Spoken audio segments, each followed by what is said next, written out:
우리 함께 올해 우리 2022년 표를 함께 좀 우리 해볼까요? 저를 따라 해보시길 바랍니다. 말씀과 기도로 일어서자. 네, 우리 서로를 보면서 말씀과 기도로 일어서자. 다시요, 시작. 말씀과 기도로 일어서자. 네, 아멘. 2022년 말씀과 기도로 일어서는 우리 교회가 그리고 우리 성도가 되시기를 바랍니다. 아멘. 우리는 계속해서 기도에 관하여 지금 말씀을 살펴보고 있습니다. 어떤 기도가 응답받는 기도인가, 또 어떤 기도가 또 올바른 기도인가를 살펴보기 전에 앞서서 기도에 어떤 은혜가 있는가, 기도하면 어떤 은혜가 임하는가, 기도하면 하나님이 어떻게 역사하시는가에 대해서 우리가 지난주부터 살펴보고 있어요. 아마 다음 주까지 이 기도의 은혜에 대해서 우리가 살펴보게 될 텐데요. 여러분께서 이 말씀을 들을 때에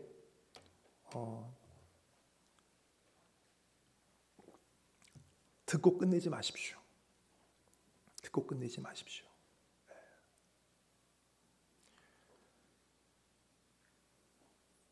여호수아와 이스라엘 백성들이 여리고성을 총 몇 바퀴 돌았어요? 마지막 날 7바퀴 돌고 13바퀴를 돌았죠. 나만 장군이 요단강에 몇 번 몸을 담갔습니까? 7번 몸을 담갔어요. 그 숫자가, 여러분이 그 숫자를 아는 것이 중요한 것이 아니라 그대로 순종하는 것이 중요한 거예요. 기도에 대해서, 은혜에 대해서 여러분이 지식적으로 이런 은혜가 있구나 아는 것이 중요한 것이 아니라 그 은혜를 안다면 기도에 무릎을 꿇는 것이 중요한 거예요. 그럴 때 역사하십니다.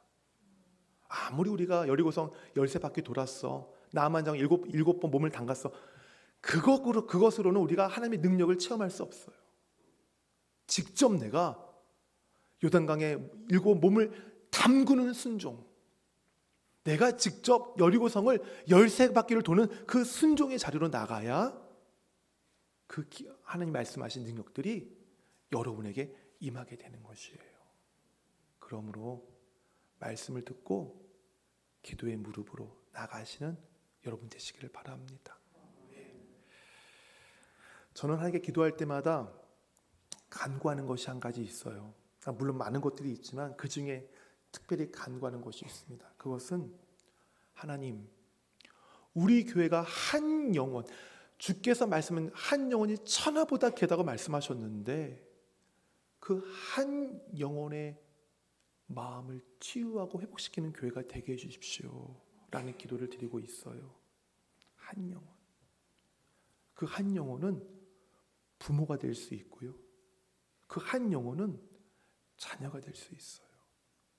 바로 그 한 영혼을 회복시키고 치유하는 수원 명성교회 되게 해주십시오라고 기도하고 있습니다. 이 기도와 더불어 또 제가 드리는 기도가 있어요. 그것은 하나님, 우리 수원 명성교회와 우리 교회 성도들이 좀 더 기도하는 교회, 좀 더 기도하는 성도 되게 해주십시오라는 기도의 제목이에요. 특별히 제가 우리 수원 명성교회와 우리 성도들이 좀 더 기도하는 교회와 기도하는 성도가 되기를 바라는 이유는 여러분이 영적으로 깨어 있어야만 하기 때문입니다. 영적으로 깨어 있어야만 하기 때문에.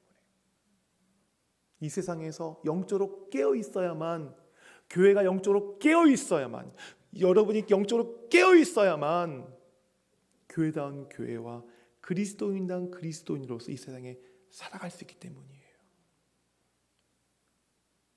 영적으로 깨어있지 못하면 이 세상에 난무하는 그 더러움과 죄악과 그 음란함과 그러한 모든 것들로 인해서 그냥 절여지고 말아요. 절여지고 말아요. 바닷속에 사는 물고기들이 그 바다의 그 어마어마한 염분에도 불구하고 그 물고기들이 왜 소금에 절여지지 않습니까? 뭐예요? 살았기 때문에 그래요.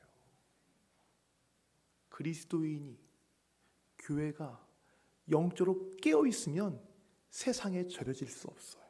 절여지지 않아요. 세상에 여러 가지 잘못된 메시지들과 잘못된 철학들과 학문들로 인해서, 가치관으로 인해서 교회와 그리스도인의 생각과 마음이 잠식되지 않아요. 깨어 있으면, 영적으로 깨어 있으면. 그래서 우리 교회와 성도들이 좀 더 기도하는 교회, 좀 더 기도하는 성도가 되기를 하나님께 구하고 있는 것입니다. 여러분들은 하나님께로부터 소명받은 소명자들이에요. 믿으십니까? 꼭 목사, 선교사만 소명자가 아니에요. 여러분도 소명받은 소명자들이에요. 부름받은 소명자들이에요. 아버지의 자리에, 어머니의 자리에, 또 직장에서는 사원의 자리에, 또 사업을 운영하시는 분은 또 그 사업을 운영하는 그 운영자의 자리에, 또 교회에서는 직분자의 자리에 하나님께서 부르시고 세우신 그곳에 바로 있는 여러분들. 그래서 여러분들은 하나님께로부터 부름받은 소명자들입니다. 소명자들. 소명자들은 하나님이 나를 왜 부르셨는가? 하나님이 이 소명을 나에게 부르신 이 자리를 통해서 하나님이 무엇을 원하시는가? 그리고 이 원하시는 이 자리에, 하나님이 부르신 이 자리에서 내가 어떻게 그 소명을, 그 일들을 해 나가야 되는가를 늘 생각하고 고민하고 살아가야 되는데, 이것이 그냥 되는 것이 아니에요. 영적으로 깨어 있어야만 하나님께서 왜 부르셨는지, 하나님이 어떤 일을 맡기셨는지, 하나님이 내게 맡겨진 일들을 내가 어떻게 이뤄갈 수 있는지를 깨닫게 될 수 있는 것입니다. 그런데 우리가 이 소명을 이루는 자리가 어디예요? 깊은 산속입니까? 사람이 없는 어떤 오지에서 우리가 소명을 이루어갑니까? 그렇지 않습니다. 여러분 각자가 부름받은 그 소명의 자리는 이 세상 속이에요. 세상이에요. 다른 사람들과 같이 연결되어 있는 세상이에요. 다른 사람들과 같이 더불어 살고 있는 이 세상이에요. 이 세상 속에 여러분들이 소명자로 부름받았어요. 그래서 이 소명자로 부름받은 우리들이 살아가기가, 이 소명대로 살아가는 것이 너무너무 힘들어요. 왜요? 세상에서 해야 되기 때문에, 세상과 더불어, 세상과 맞서서 이 소명의 길을 살아가야 되기 때문에 우리가 이 소명에 맡은 일, 이 일들을 하는 것이 우리 힘으로 될 수가 없어요. 세상이 어떤 곳이에요? 호락호락합니까? 세상이 어떤 곳입니까? 친절한 곳입니까? 세상이 어떤 곳입니까? 따뜻한 곳입니까? 더군다나 세상은 말씀대로 살려고 하는 교회와 말씀대로 살려고 하는 그리스도인들에게 더 가혹합니다. 더 혹독해요.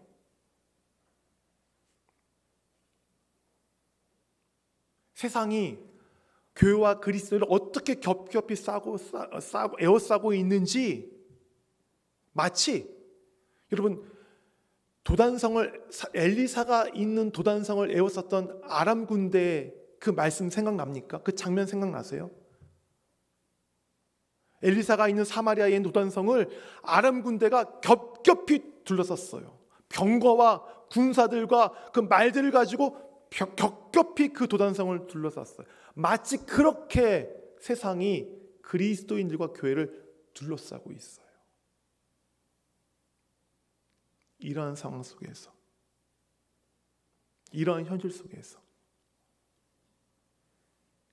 교회와 성도가 만약 기도하지 않는다면 어떻게 될까요?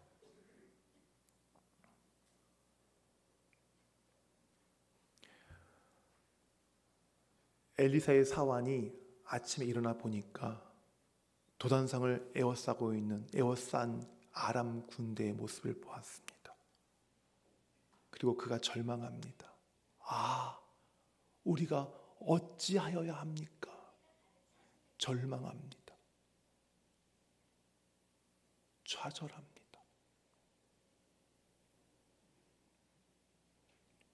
우리가 기도하지 않으면, 교회가 기도하지 않으면, 여러분이 기도하지 않으면 여러분을 둘러싸고 있는 세상을 보면서 엘리사의 사환처럼 탄식하며 절망할 수밖에 없을 것입니다. 하나님이 내게 주신 그 사명이 무엇인지 잊어버리고 어떻게 그 사명을 이뤄가야 되는지 그것을 잃어버린 채 절망에 빠지고 말 것입니다. 하지만 교회와 여러분이 기도한다면 그 수많은 아람 군대가 둘러싸고 있음에도 불구하고 눈 하나 꿈쩍하지 않았던 엘리사와 같은 담대함을 소유하게 될 것입니다. 엘리사가 자기를 둘러싸고 있는 아람 군대를 보고서도 그 마음이 흔들리지 않았던 이유는 그가 무엇을 봤기 때문이에요? 그 아람 군대보다 훨씬 더 많은 하나님의 군대, 불말과 불병거가 자기를 에워싸고 있는 것을 엘리사가 보았기 때문에 그래요.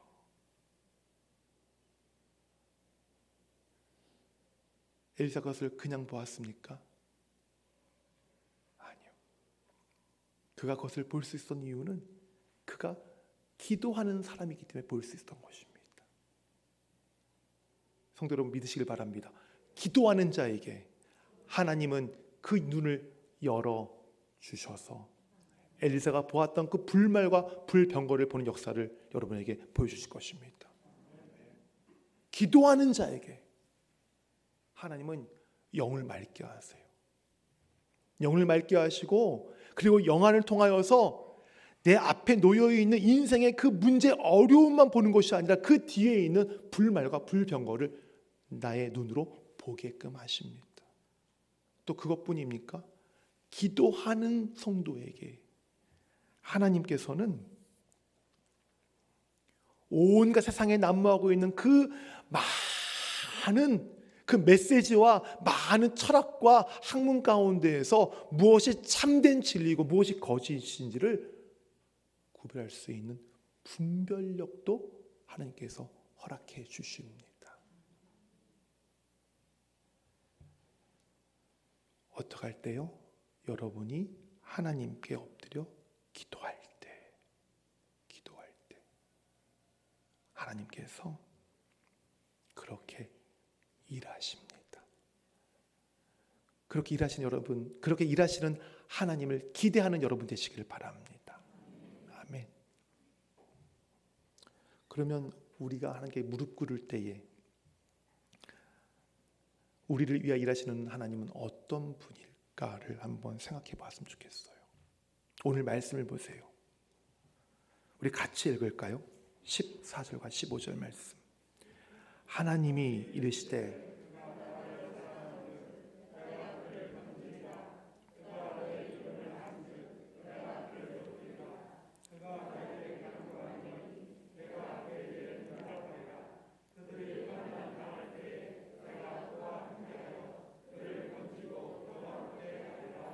아멘. 이 말씀을 기록된 그대로 보면 하나님은 어떤 분이세요? 하나님은 사랑하는 자를 건져주세요. 위험과 공경에서 구해주신다는 말씀이에요.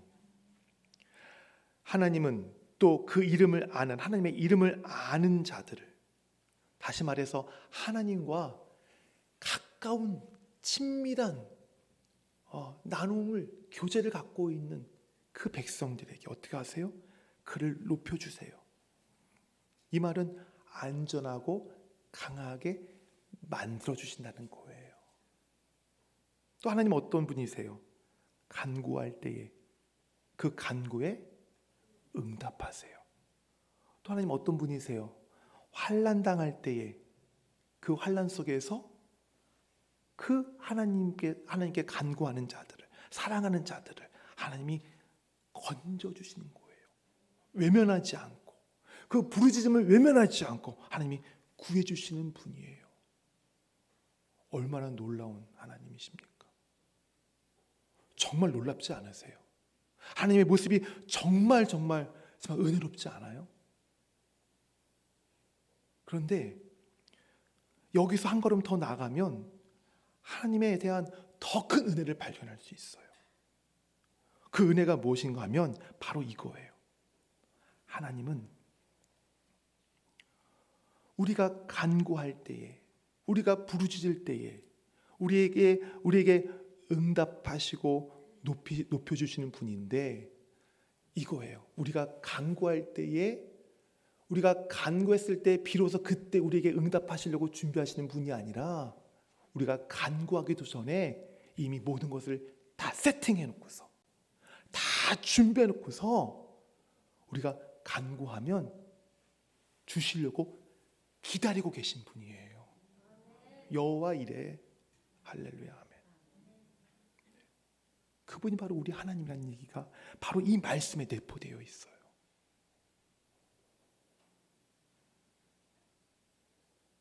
우리가 기도하면, 부르짖으면 그때서야 천천히 무엇을 줄까 고민하셔서 그것들을 천천히 준비하셔서 주시는 하나님 아니요. 예레미야 29장 12절 말씀 그리고 13절 말씀 우리 같이 읽을게요.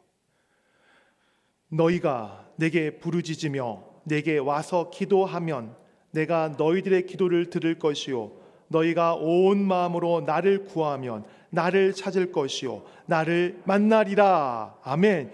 예레미야 33장 3절 말씀도 같이 읽겠습니다. 너는 내게 부르짖으라. 내가 내게 응답하겠고 내가 알지 못하는 크고 은밀한 일을 내게 보이리라. 아멘. 우리가 하나님께 엎드려 부르짖을 때에 하나님은 우리의 부르짖음을 들으실 준비를 하고 우리의 기도를 들으시는 하나님.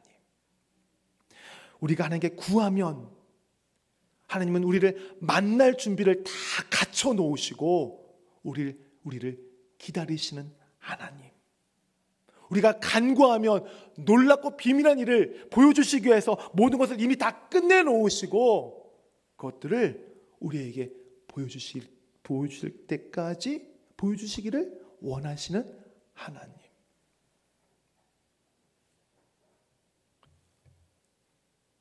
우리가 엎드릴 때에 우리를 위하여 일하시는 하나님이에요. 할렐루야. 아멘. 여러분이 기도할 때에 여러분이 일하시는 하나님의 모습이에요. 우리가 하나님이 이러한 분임에도 불구하고 우리가 받지 못하는 그것은 하나님의 손이 짧기 때문이 아니라 하나님이 미처 준비 못해서 우리에게 못 주신 것이 아니라 우리가 구하지 않았기 때문에, 우리가 엎드리지 않았기 때문에 우리가 받지 못한 거예요. 우리가 받지 못한 거예요. 하나님 탓이 아니에요. 좀 더 엎드리지 못하고 좀 더 기도하지 못한 내 탓이에요. 내 탓. 브루스 윌킨스의 야베스의 기도라는 책이 있어요. 이 책에 보면 브루스 윌킨스라고 하는 목사님이 그 자기의 책의 메시지를 이제 독자들에게 좀 더 잘 이해시키기 위해서 그 하나의 이야기를 만든 예화를 하나 든 것이 있습니다. 이야기를 만든 것이 있어요. 그 이야기가 이런 거예요. 이 존이라는 사람이 이제 죽어서 천국에 갔어요. 베드로가 이 존이라는 사람을 이제 천국에서 마중을 나왔습니다. 그리고 천국에 온 존을 위해서 베드로 사도가 존을 데리고 다니면서 천국의 여기저기를 다 안내해주고 있었습니다. 그러다가 어떤 창고 같은 건물 옆을 지나가게 됐어요. 근데 그 건물을 보니까 그 건물엔 창문이 없고 그냥 들어가는 문만 있는 거예요. 창고가 없이, 창문은 없고 문만 있어요. 이 존이 천국에 저런 건물이 있네, 참 신기하네, 참 이상하다. 그래서 베드로 사도에게 저 건물이 뭐냐고, 저 건물 좀 내부를 좀 구경시켜 달라고 이렇게 부탁을 했어요.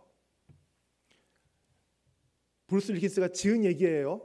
예, 실제 얘기가 아닙니다. 네, 그걸 유념하고 들으세요. 네. 예, 그 건물 내부가 좀 구경시켜 달라고. 그러니까 베드로 사도가 거기 안 된다고, 들어가지 말라고. 근데 그래도 존이 계속해서 가고 싶다고 그러니까 어쩔 수 없이 베드로 사도가 그 집의 문을 열어 주었습니다. 딱 들어가니까 바닥부터 천장까지 선반들이 쫙 짜여지는데 거기 선반 위에 상자들이 빼곡하게 채워져 있는 거예요. 끈으로 묶인 상자들이 빼곡하게 채워져 있어요. 저게 뭐냐고 베드로 사도한테 그랬더니 베드로 사도가 잘 대답을 안 해줘요. 근데 자세히 보니까 그 상자 앞에 사람들의 이름이 하나씩 다 있는 거예요. 근데 마침 이게 보다 보니까 그 많은 상자들 가운데서 자기의 이름이 있는 그 박스를, 그 상자를 보게 됐네요. 베드로 사도한테 이거 좀 열어보면 안 되겠냐고. 베드로 사도가 열어보지 말라고. 근데 어떡하겠어요? 그 존이 계속 우겨가지고 결국 그 상자를 열어봤어요. 그랬더니 그 상자 안에는 이 존이 죽기 전에, 천국에 오기 전에 세상에 살고 있는 동안에 하나님께서 주시려고 했던 어마어마한 복들이 그 상자 안에 담겨져 있는 거예요. 그 어마어마한 복이 존의 하나님 주시려고 했던 그 존에 대한 복이 그 상자에 담겨져 있는 이유는 존이 구하지 않아서, 존이 세상에 살 동안에 하나님께 구하지 않아서 하나님은 주시려고 다 준비해 놓으셨는데 구하지 않으니까 그 상자에 넣어 놓으셨던 거예요. 지은 이야기예요. 자, 물론 이게 실제 이야기는 아니고 지은 이야기긴 하지만 이 존의 이야기를 들으셨을 때 여러분 어떤 생각이 드세요? 어떤 생각이 드세요?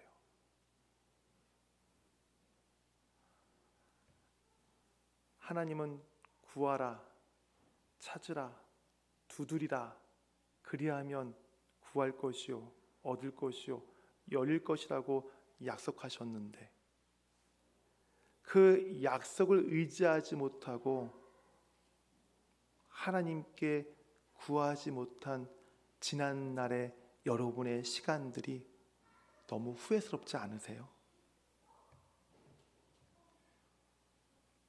하나님은 구하는 자에게 주시겠다고 분명히 약속하셨는데 구하지 않아서 하나님이 만반의 준비를 다 해놓고 주셨던 그 복들을 받지 못한 내 자신이 너무 안타깝게 느껴지지 않으세요?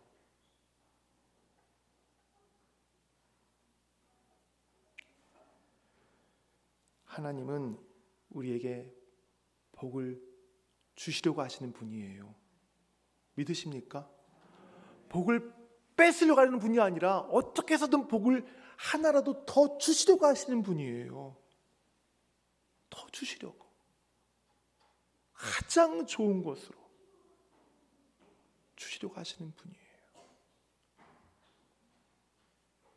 다만 우리가 하나님께 기도하며 구하지 못했기 때문에 그 복을 누리지 못하는 거예요.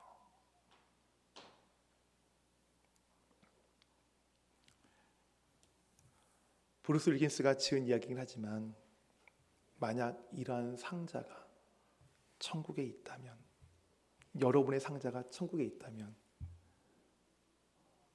제가 여러분에게 원하는 것은 여러분의 그 상자가 텅텅 비어있기를 간절히 소원합니다.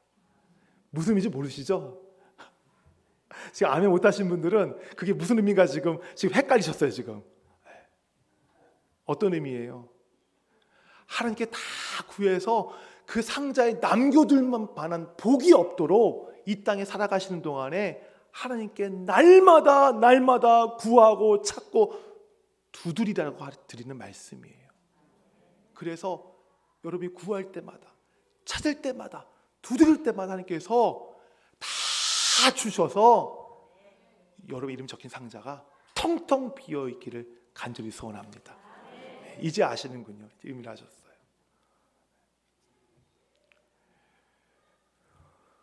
우리 성도들 가운데에 걱정, 근심, 염려 많으시지요. 어제도 걱정, 오늘도 걱정, 내일도 걱정. 어제, 오늘, 내일 그 걱정이 어디예요? 그 걱정거리가 뭐예요? 나도 걱정거리고 내 가정도, 내 자녀도. 또 사업하시는 분들은 또 직장 다니시는 분은 하루하루가 바로 그 걱정과 염려거리들 아닙니까? 그나마 코로나가 있기 2년 전만 해도 좀 미래에 대해서 조금은 예측이 조금은 가능했어요. 이렇게 되겠구나. 이렇게 준비하면 되겠구나라고 준비할 수 있었는데, 좀 예상할 수 있었는데, 이 코로나가 시작된 뒤로는요, 예측 불허가 돼버렸어요. 일주일, 한 달, 1년이 지금 어떻게 흘러갈지 모르는 그런 상황 가운데 있기 때문에 지금 어제, 오늘, 내일 이 염려, 걱정, 근심 받고 계신 우리 성도님들 더더욱 답답하시죠. 정말 앞이 안 보이니까, 길이 안 보이니까 얼마나 마음 가운데에 참 힘드십니까?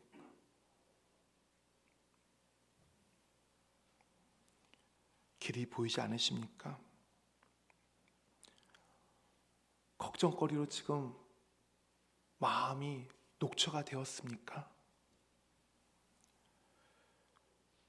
그렇다면 여러분을 위해서 모든 것을 준비하고 기다리시는 하나님 앞에 나와 엎드려 기도하시길 바랍니다. 기도하시길 바랍니다. 하나님 앞에 나와 엎드려 기도하면 약속하셨잖아요. 만나주시겠다고, 구해주시겠다고, 들어주시겠다고, 높여주시겠다고, 크고 은밀한 비밀을 보게 하시겠다고 하나님이 말씀하셨잖아요.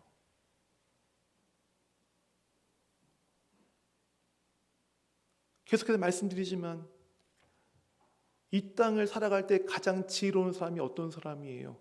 자기 인생의 문제를 누가 해결해 줄 수 있는가, 그 대상을 올바로 찾아가는 사람이 이 땅을 살아가는 사람 가운데 가장 지혜로운 사람이에요. 인생의 성공을 원하십니까? 그러면 내 인생이 누구의 손에 있는가, 내 인생을 누가 주도해 가는가를 아시고 그 절대 주권자 되신 하나님을 찾아가는 그 성도가, 그분이 바로 성공한 인생을 사는 분이에요.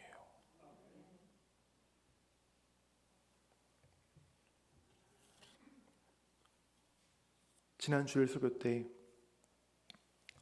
아사왕이 구스의 100만 대군과 만나는 장면을 말씀드렸죠.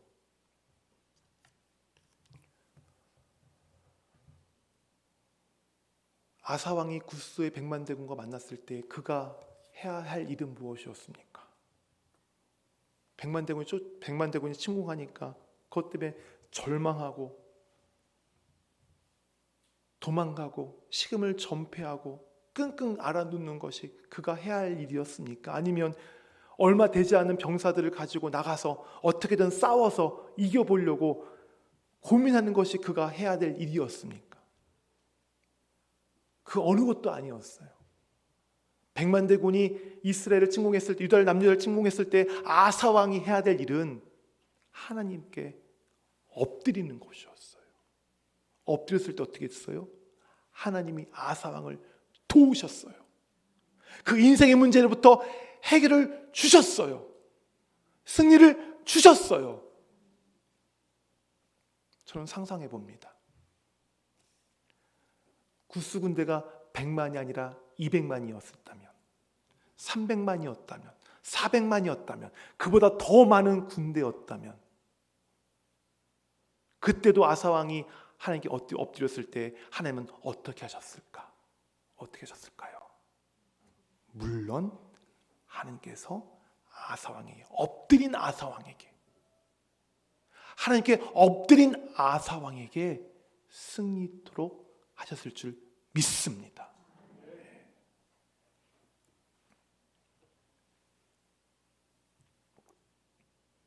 저와 여러분이 인생에 어려운 일들 만났을 때에 해결해야 될 문제가 어떤 문제인 줄 아세요? 내가 만난 인생의 그 어려움이 얼만큼 큰가, 얼만큼 어려운 것인가, 그것이 지금 해결 가능한 것인가 불가능한 것인가를 가늠하는 그것에 대한 문제가 아니라, 우리 앞에 인생의 어려움이 왔을 때 우리가 먼저 돌아봐야 될 문제는, 내가 지금 인생의 문제 앞에서 하나님께 내가 기도의 무릎을 꿇고 있는가 아닌가를 살펴보는 것입니다. 그 문제를 해결하셔야 돼요. 그 문제를 해결하셔야 돼요. 다른 문제가 아니에요.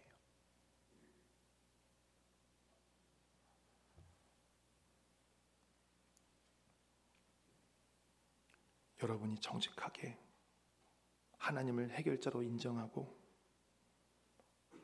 하나님 앞에 엎드릴 때, 아사 왕을 위해 일하셨던 하나님, 엘리사를 위해서 일하셨던 하나님, 그 하나님께서 오늘날 여러분의 삶 속에서도 변함없이 일하실 줄 믿습니다. 아멘.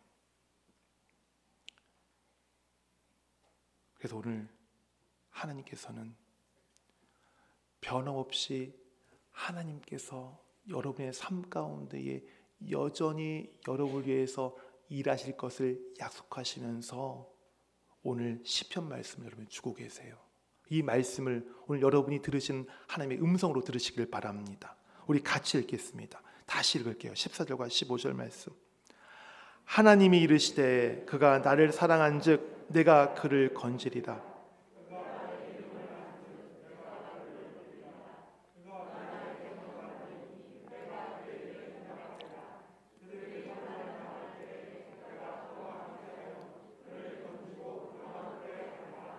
아멘. 여러분, 인생의 문제를 만났습니까? 두려워하지 마십시오. 답답해하지 마십시오. 그 문제를 지금 당장 하나님 앞에 내려놓고 엎드려 기도하십시오.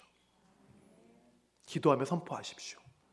내가 지금 기도드리는 하나님은 전능하신 하나님이요, 만유의 왕이시오, 창조주 하나님이시오, 죽은 자를 살리시는 하나님이시오, 나를 위해서 모든 것을 다 준비해 놓고 주시기를 기다리시는 그 하나님이심을 여러분 선포하며 믿음으로 나가며 기도하시기를 바랍니다.